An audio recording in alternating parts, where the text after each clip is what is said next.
अक्षय शिंदे संदर्भात मोठी अपडेट समोर आलेली आहे। 5 पोलिसांनी ज्या पद्धतीने एन्काउंटर केलं त्याच्यावरती आता उच्च न्यायालयाने ठपका ठेवलेला। आपल्यासोबत जोडलेले राष्ट्रवादीचे नेते जितेंद्र आव्हाड सर, उच्च न्यायालयाने जे आहे ते ठपका ठेवलेला आहे 5 पोलिसांवरती, संशय निर्माण केलेला आहे जो एन्काउंटर झालेला आहे त्या संदर्भात। संशय नाही निर्माण झालेला, तुम्ही अर्ध्या बातम्या देऊ नका। त्याने एन्काउंटर नाहीच आहे, ही हत्या आहे।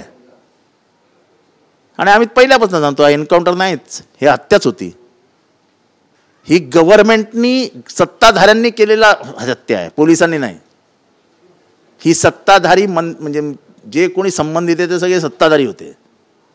आणि ते दोघं जे होते ना, आपटे का कोण आहेत ते तिथल्या शाळेचे मालक, त्यांना वाचवण्यासाठी केलेली हत्या आहे। आणि हे सत्य बाहेर येऊ नये की ह्यांचा काय हात आहे, म्हणून तो कोर्टासमोर जाण्याच्या आधीच त्याला मारून टाकलं। बंदुकीवरती अक्षयचे फिंगरप्रिंट्स नाही आहेत, कोर्टाने दिले। ज्या अर्थी कोर्टाने सांगितलं हे एन्काउंटर नाहीच आहे, ते कशाला बंदुकीवर आहेत की नाही आहेत? बंदुकीवर हात फिंगरप्रिंट येऊ शकतात ना। जबरदस्ती दिला आणि धरून ठेवला तर काय, मृत्यूनंतर जर त्याचा हात असा ठेवून दिला त्याच्यावर तर काय? पोलीस बिचारे कुठे एवढं डोकं लावणार? सांगितलं ठोकला, गाडीत त्याला असं 4 फुटावरनं मारलाय, 4 फुटावरनं, आणि एकदम असं व्यवस्थित इथे म्हणजे पिक्चरमध्ये दाखवतो ना, असा एकदम नेमबाज इथे मिडलवर मारतो तसं नेमबाज होते ते आतमध्ये। ते आईला काय वाटत असेल हो? न्याय द्यायचा आहे ना, न्याय प्रक्रियेतनं न्याय द्या, जलद कोर्ट लावा, त्याच्यातनं त्याला जेलमध्ये बसवा, सगळं करा। पण हत्या ही अतिशय वाईट असते।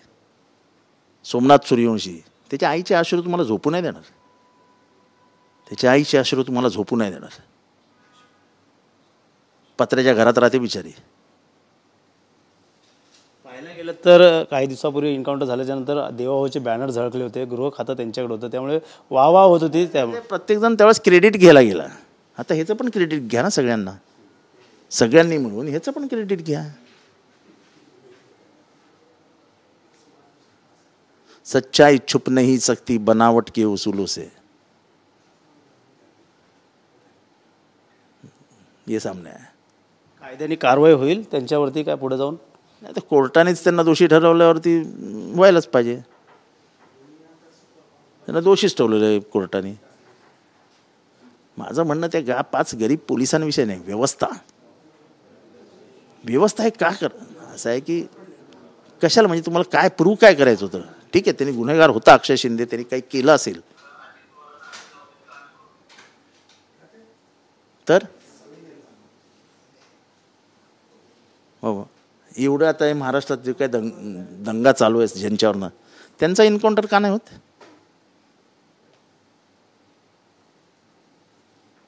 का नाही होत?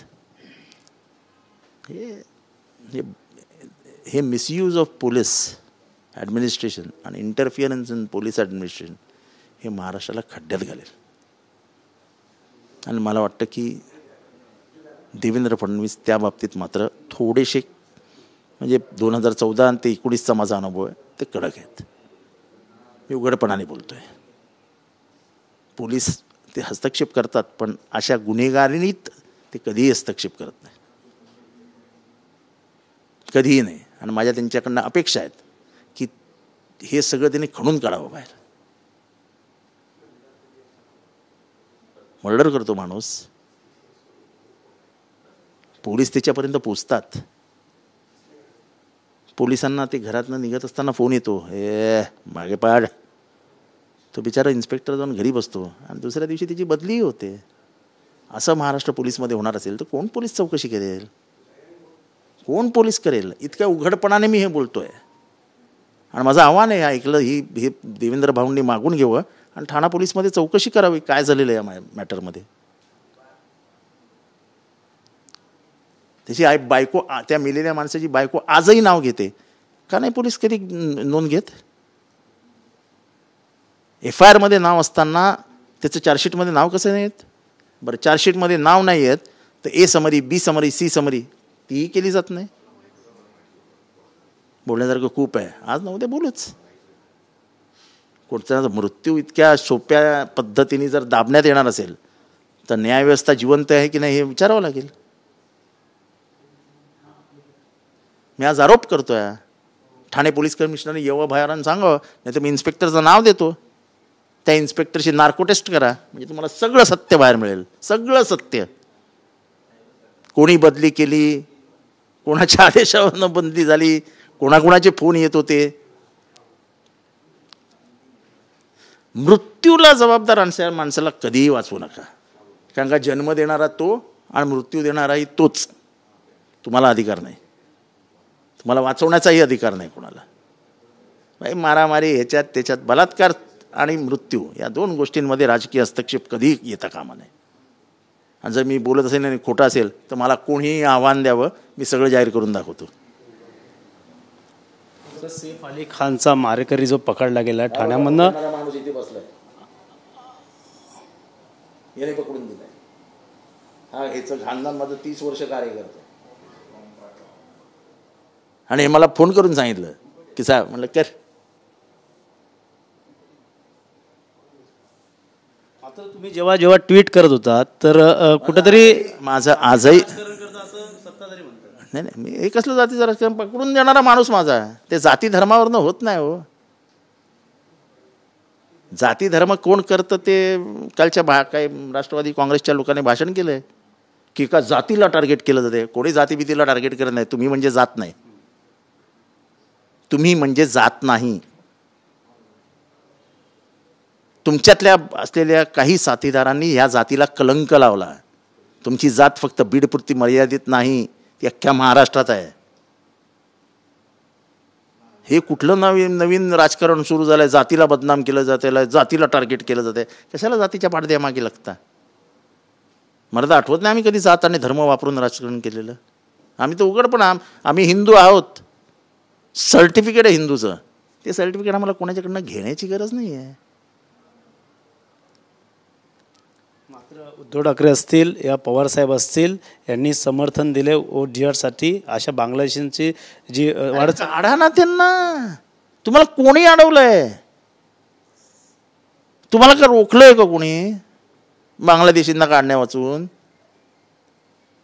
काय शरद पवार साहेबांनी उद्धव ठाकरेंनी सांगितलंय का तुम्हाला काढू नका कोणाला? काढा ना. काढा तर. नुसतं त्याच्यावरती आपलं राजकारण करून इथल्या लोकांची डोकी फिरवायची हे काम करू नका ना. तुम्हाला कोणी अडवलेलं नाही, काढा. पहिले हा कसा आला ह्याची तर चौकशी करा. हा 6 महिन्यापूर्वी झालेला, 8 महिन्यापूर्वी. तो हॉटेलमध्ये कामाला लागला, हाऊसकीपिंगमध्ये कामाला लागला. कसा काय लागला? काय चौकशी करता? त्याचं आधार कुठे कार्ड बनलं असेल तर कुठे बनलं हे सगळं तपासा ना. आधार कार्ड खोटं बनतं एवढं मोठं रॅकेट तर महाराष्ट्रात आहे. तुम्हाला पाहिजे तेव्हा पाहिजे तसं आधार कार्ड बनवून देतात. उघडा रॅकेट्स. अजून काय माहिती द्यायची विरोधी पक्षांनी? सत्ता तुमची आहे 10 वर्ष, आम्ही तर 6 महिनेच सत्तेत होतो. उघडा. आधार कार्ड बनतं कसं? त्याच्या मशीन्स येतात कशा काय बाहेर? सरकारचा काही कंट्रोलच नाही. वोटिंग कार्ड कधी पाहिजे तुम्हाला सांगा, मी बनवून देतो आत्ता. एक माणूस उत्तर प्रदेशमध्येही मतदान करतो आणि महाराष्ट्रातही मतदान करतो. हे कसं काय चालू शकतं? हे 2-2 कार्ड कशी काय बनतात? हे चालतं नाही देशामध्ये. कुठली इलेक्शन कमिशन, कुठली वोटिंगची पद्धती तुम्ही वाहवा करता? सर, गेल्या काही दिवसापासून पालकमंत्री पदावरनं अनेक लोकांची रस्सीखेच होत होती. मात्र कुठेतरी आता बीडचे पालकमंत्री आता अजित पवार यांच्याकडे देण्यात आलं आहे. तर काही रायगड असेल या नाशिक असेल तिकडे स्थगिती आलेली आहे. मी फक्त विनंती केली अजितदादांना की जसं पुण्यात तुम्ही मोक्काचा आरोपी सोडला होतात तसा बीडमध्ये जाऊन सोडू नका, म्हणजे मिळवलं. आणि तुम्हीच सांगितलेलं की मोक्काचा आरोपी मी सोडवला, तसं नंतर सांगू नका मी सोडवला त्याला.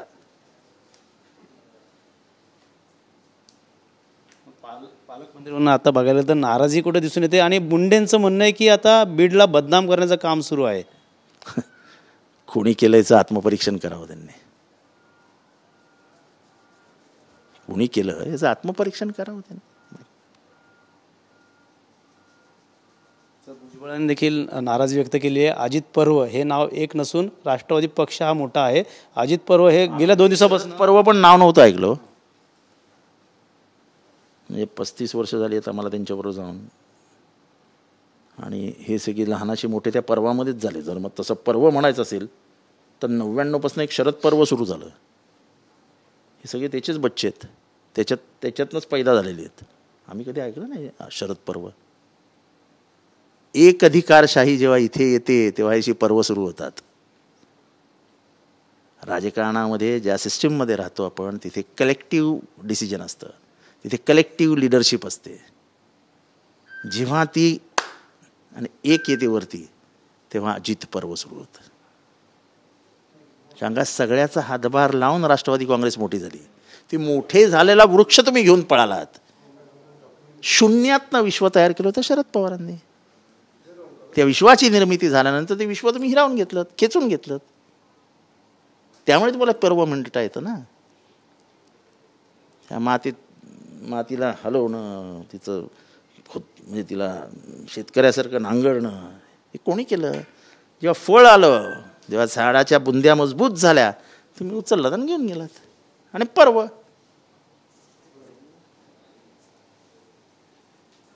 त्यामुळे पाहायला गेलं तर आता पालकमंत्री म्हणून आदिती तटकरे यांच्याकडे जे मंत्रिपद काढून घेतले एकाएकी, आणि आता अजित पवार ज्या भगिनी आहेत त्यांचं पालकमंत्रीपद एकनाथ शिंदे नाही काढू शकत. ते गरीब गावी बसले, किती दिवस बसले, काही फरक पडत नाही. त्यांचं पालकमंत्रीपद नाही जाऊ शकत. का मी त्याच्यातला सर्वात मोठा भोगी आहे. मी भोगलंय त्याचं. माझं पालकमंत्रीपद खरं तर हक्काने द्यायला पाहिजे होतं. मी सिनियर मोस्ट, त्या लाईनीत मी सिनियर मोस्ट होतो. पण केवळ तिचा हट्ट पुरवण्यासाठी त्या भगिनीचा अजितदादांनी माझं पालकमंत्रीपद काढून घेतलं. आणि त्यांचा राग इतका होता माझ्यावर की मला कोरोनाचा आजार झाल्यानंतर 12 तासाच्या आत माझं पालकमंत्रीपद काढून घेतलं. त्यांना कोरोना झाला, त्यांनी कधी राजीनामा नाही दिला. 10 दिवस घरी बसले, कधी राजीनामा नाही दिला. मी तर मृत्यूच्या दरवाज्यात असताना माझा राजीनामा घेतला. मी मृत्यूच्या दरवाज्यात होतो तेव्हा अजितदादांनी सुचवलं की याचं पालकमंत्रीपद काढा. आणि कोणाला दिलं? त्यांचाच माणूस दत्ता मामा भरणे. एक प्रकारचा अन्याय झालेला. म्हणजे माझ्यावर अन्याय झालं होतं. मी बोललो नव्हतो आजपर्यंत, आज बोललो या पालकमंत्री पदावरनं. आणि म्हणून मी सांगतो गोगोवलेंना, तुम्हाला नाही मिळणार, अपेक्षाच सोडून द्या. आणि एकनाथ शिंदे सुद्धा काही नाही करू शकणार. त्यांना अजितदादांचंच ऐकावं लागेल. त्यामुळेच कुठे तर दरेगावी गेलेत का, नाराज आहेत का? मला त्यांचं ते त्यांना गावी जायला आवडतं. त्याच्यात काय, कशात नाराज असायचं कारण काय? दादा भुसेंना मिळालं नाही नाशिकचं. ते पण गिरीश महाजने आधी 5 वर्ष पण तिथे होते ना. 2014 ते 2019 गिरीश महाजनच तिथले पालकमंत्री होते. आणि पालकमंत्री कोणाला द्यायचं हा मुख्यमंत्र्यांचा अधिकार आहे. हो, आधी बोलायला पाहिजे होतं. आता सगळं झाल्यानंतर तुम्ही व्यवस्थाच कोलमडली आहे ना. कधी ह्याच्यावरनं नाराजी, कधी त्याच्यावरनं नाराजी, कधी हा गावी गेला, कधी तो घरी गेला. असे जर दर आठवड्याला 2 मंत्री घरी बसायला लागले तर महाराष्ट्र चालायचं कसं? नागपूरच्या अधिवेशनामध्ये कोणी घरीच जाऊन बसलं होतं, बाहेर झालं नाही 3 दिवस. महाराष्ट्राच्या जनतेने ह्याच्यासाठी निवडून दिले. फक्त काय इतकं पाशवी बहुमत आहे की महाराष्ट्राची जनता होरपळली तरी काही फरक पडणार नाही.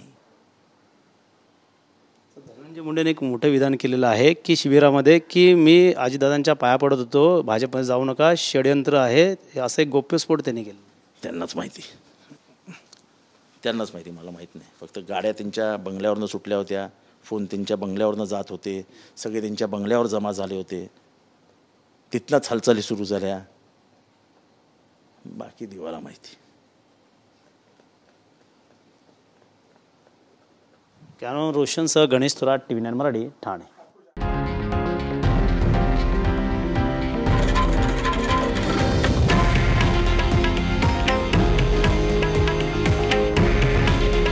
हे आहे देशातील नंबर 1 न्यूज नेटवर्क आणि आपण पाहत आहात TV9 मराठी. काळजी तुमची, हित महाराष्ट्राचं.